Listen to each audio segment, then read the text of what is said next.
shall divide the spoil with the strong, because he poured himself out to death and was numbered with the transgressors. Yet he bore the sins of many and made intercession for the transgressors. Please be seated.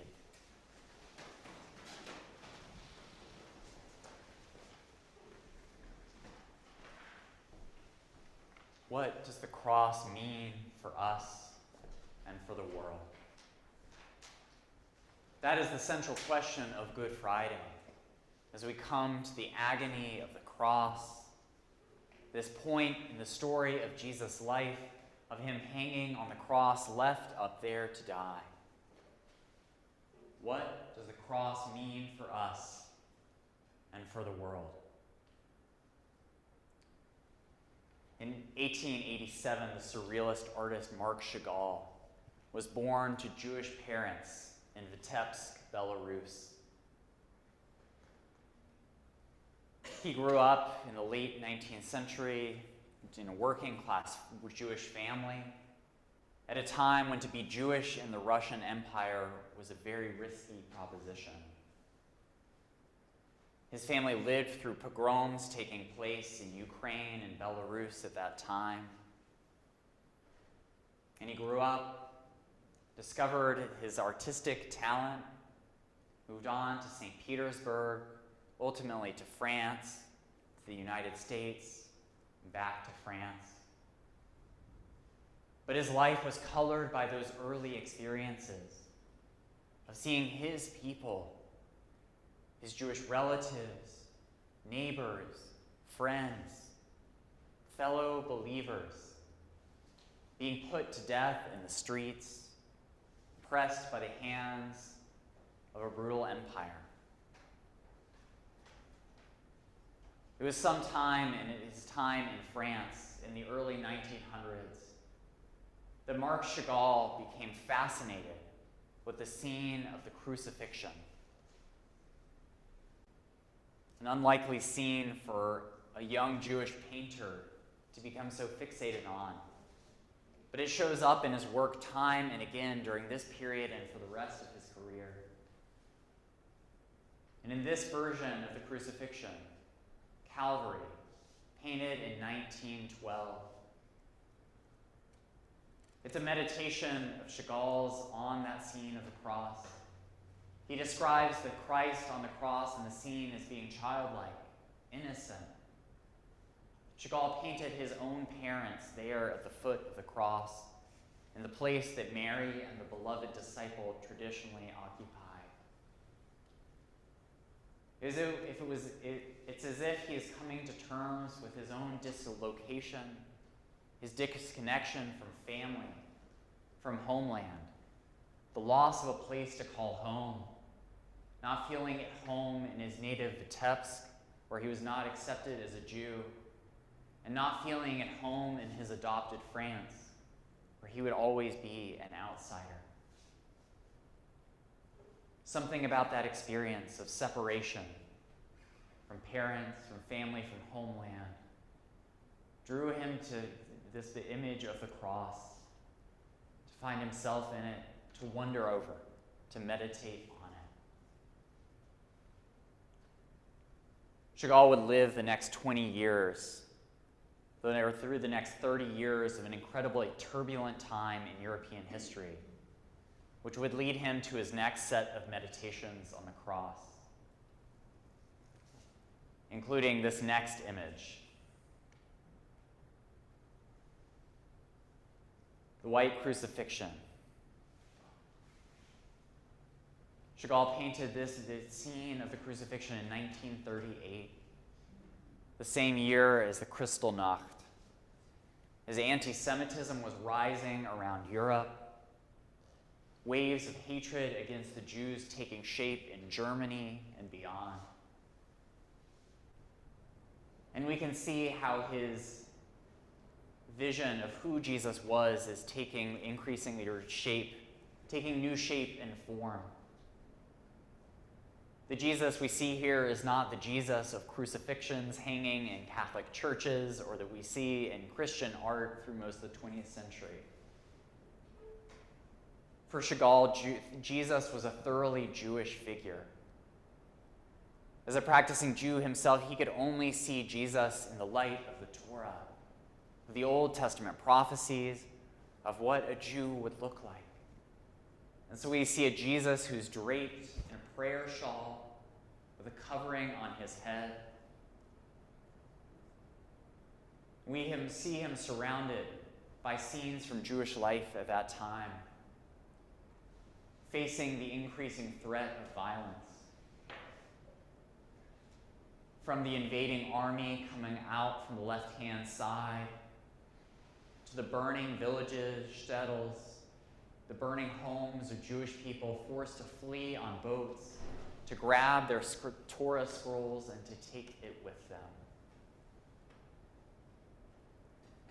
It's clear that Chagall saw something profound in that scene of the crucifixion. He saw a Jesus whose suffering could identify with the suffering of people throughout the world, which for him meant for the Jewish people that this Jesus is a prototypical Jewish martyr, someone put to death for who they are, what they believe, for being themselves. For him, Jesus, like his own Jewish people facing increasing oppression, was an innocent victim left out to die. And in the scene of the crucifixion, there's no hope of resurrection. There's no allusion to anything more. But it's Chagall coming to terms with the harsh reality of the looming Holocaust, the reality of anti-Semitic fervor gaining steam all around him. I can only imagine what those next few years were like for him, as he himself was able to flee to the United States, but found himself in a place where the message of the persecution of Jews across Europe was falling on deaf ears, and to experience further disconnection from his people, dying by the thousands, while he continued to make art, to live his life.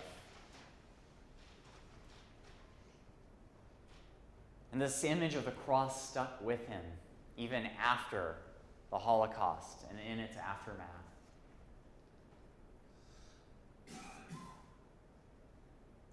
Which leads to a third set of images.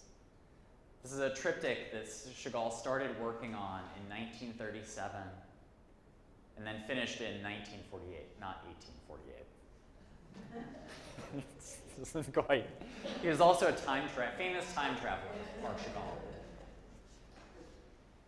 But here, he's looking back on the Russian Revolution and the pogroms that were taking place before and around it, the treatment of Jewish people in the Imperial Russia into Soviet Russia, and the experiences of Jews also in the Holocaust. It's all bound together, the suffering of his people. And again, you see the Jewish Jesus with scenes of Jewish life surrounding him, scenes of persecution, especially in those first two images. And in Chagall's surrealist style, it's less a depiction of actual events, but more about the feeling of it, the feeling of what it was like to be a Jew in those days. And while Chagall wouldn't have called himself a Christian by any means, I think there was a deep understanding of who Christ was in his work. And he, in the time that he lived through, the experiences that he had, he knew what it must have been like for Christ to suffer on that cross in a way that I think is hard for so many of us. He knew that the cross was bitter agony, that it in and of itself wouldn't have felt redemptive by any means. But in the third scene of this triptych, there's images of a man playing a violin, a wedding scene, scenes of Jewish life, of Jewish home life and family life, that strike a stark contrast to the tumult, to the violence of the first two images. And it's that third scene that was painted later, in 1948, after the end of World War II, after the end of the Holocaust. And I can't help but see some glimmer of hope in it. Some realization that there is still life after the cross. I don't know that Chagall ever quite got to Easter morning, but there's some glimmer of it, even adjacent to and surrounding that cross. And it's for that reason I wanted us to look at Chagall's work today. I think in so many ways he was an artist of Good Friday. He, his people, experienced Good Friday through the pogroms of Imperial Russia, through the Holocaust. They knew what it was to suffer. And I think this also offers a corrective to a lot of Christian history that have painted the Jews as the enemies, the villains of Jesus' story, the ones who hung him up on that cross.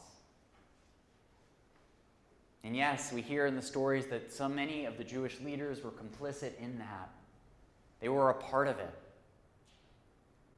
But I think one of the great sins of the church has been to lay the entirety of the blame on all of the Jewish people. What these works have done for me as I've sat with them after I first found them a few weeks ago is to remind me that Jesus' story, the story of his suffering on the cross, only makes sense in a Jewish context, both in terms of the fulfillment of the prophecies that we hear from Isaiah and throughout the Hebrew Scriptures, and they take on even deeper meaning, knowing what Christ's own people, the Jewish people, would go on to experience so many centuries later. What does the cross mean for us and for the world? For Chagall, it meant that there is a God, that there was a prophet, that there was a martyr who understood all the suffering that he and his people were going through. And I think it's that solidarity of Jesus with all of us, whenever we suffer, that is at the heart of Good Friday. That by hanging on a cross, by willingly being obedient even to death, Jesus takes all of our suffering onto him. He invites all of us to step up to the cross and to lay the burdens that we are carrying, the heaviness in our hearts, the pain, the loss, the discontent, the uneasiness, the disconnection from ourselves, from God, from one another. He invites us to take all of it, to lay it at the foot of the cross. I think that is what Good Friday is all about. It's about knowing that none of us have to bear our own cross, but that Christ bears it with us. Clearly, in some way for Chagall, knowing that was the only way he could get through so much of what was going on around him in the world. I think the same I know is true for me. That there are days that everything feels like too much, and all I can do is to lift it up in prayer. Not that it will disappear, but in hopes that I will feel someone holding it with me.